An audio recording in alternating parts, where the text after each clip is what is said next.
Hello YouTube, welcome back to the channel, or if you're new here, thank you so much for tuning in. I'm Silver Shepherd. I talk about silver stacking, investing, and building long-term wealth. And today, I want to go over 5 common beginner silver stacking mistakes that people need to avoid at all costs. And I'll be honest, I've made a couple of these mistakes myself, so I'm just here to educate you guys and hopefully save you guys some money and headaches in the long run. So without any further ado, let's go ahead and get straight into this video. Alright, so the first mistake that I often see is a big one, and that is buying high premium silver without knowing exactly what you are paying for. So to break it down for you guys, you have the spot price, which is the actual market price of silver, and then you have the premiums, which is what dealers charge over spot, which includes their cost, profit, and sometimes some hype depending on the market.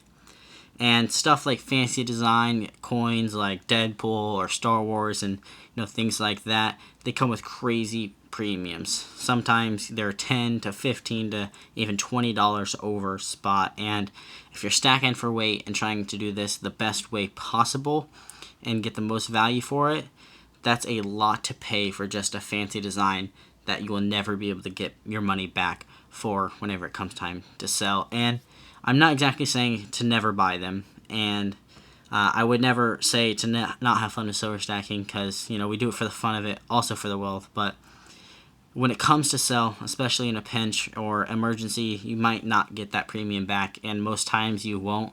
So especially starting out, focus on lower premium silver like generic rounds, bars, or even junk silver, which we'll talk about more later in this video. So mistake number 2 is not shopping or looking around, and I totally get it. Sometimes we just want to stack quickly, get things at the most convenience for us, and you find a site or a local dealer and go, hey, that's good enough for me. But I highly advise you guys to slow down, because that's a mistake I made when I first started, and I got screwed over a lot doing that. So please don't make that mistake. Some silver dealers, whether it's online or local coin shops, can have vastly different pricing. Some charge way more, some charge way less for the exact same product. One site might have an ounce at $40, and one might have an ounce at 38, and it's American Silver Eagle. So things like that are not good. You obviously want the cheaper one to get the most weight for our dollar. Those dollars add up very quickly if you're stacking consistently. So we want to avoid that. You want to use tools like comparesilverprices.com, or just browse around major dealers like Bullion, SD Bullion, APMEX, and everything like that. But avoid the premiums or fees if you are shopping online.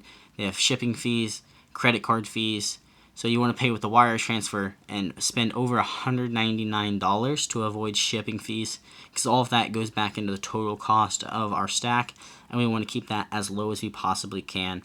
So if you've got a local coin shop that you can go to, ask them what their buyback price is too, just to know where you might get if it does come time to sell. And if you are a regular there, they may treat you better, give you some deals and stuff like that. So if you do go to a coin shop, you can pay with cash, which is an awesome thing, and it's not taxed or anything like that. So I highly advise you go to a shop and pay with cash instead of paying online. So for mistake number 3 that I see is stacking a bunch of silver that is very hard or difficult to sell later down the road. And what I mean by that is sometimes people buy, bunches of kilo bars, and that becomes hard because not everyone is looking to buy kilo bars. So someone might come in looking for, 10 or 5 ounces, and if all you have is kilo bars, they're not going to be able to afford that, or something, whatever like that. So sometimes dealers will be reluctant to buy those big bars like that. So it's better to go with smaller denominations, at least in my opinion and from what I have seen. But also, kind of like in the first one, the fancy design Star Wars, Deadpool, football designs, any of those are also super particular. You need the right audience in order to be able to sell those goods. So dealers will not want to offer you as much, and you will not be able to get as much back most buyers just want simple stuff like 1 ounce rounds, 10 ounce bars, or whatever like that, and junk silver, and just simple coins and rounds and bullion. Those bigger bars, they do look cool, don't get me wrong, and there's something super satisfying about holding a big piece of true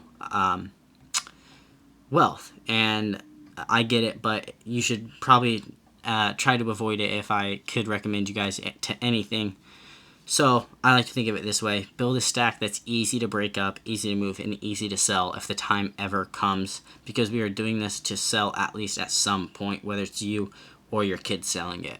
Okay, so for mistake number 4, and this might sound very simple, but it is not, and that is knowing why you're stacking silver in the first place. Are you stacking to hedge against inflation? Are you just prepping for an economic downturn? Or are you diversifying outside of stocks and crypto? Or do you just like stacking and collecting very cool coins? And there is no wrong answer, but you've got to be honest with yourself and with your goals. If your goal is long-term wealth preservation, you might want more government-backed silver bullion. If it's prepping, junk silver is the best way for you. And if it's just for fun and collecting, go ahead and grab some of those rare coins or super particular coins, because, at the end of the day, it is a hobby, and you should do things like that will make you happy and make it all worth it. So there is a big thing about it, and that is knowing your why. It keeps you from impulse purchases. It helps stay disciplined and consistent, because trust me, whenever silver takes dips or spikes, emotions can take over fast. If it shoots up one day, you might want to sell it all. If it shoots down, you might want to sell it all. So it helps you stay more consistent and everything like that.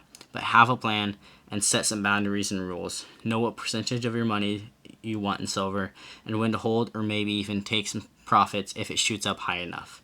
You don't want to make a mistake and sell too early or sell too quick. And for mistake number 5, this is probably the most tempting one and people fall for it the most, and that is trying to time the silver market or panic buying. And we've seen it all. Silver jumps to 35, 38, anything like that, and suddenly everyone's piling in, or it drops to 29 and everyone's piling.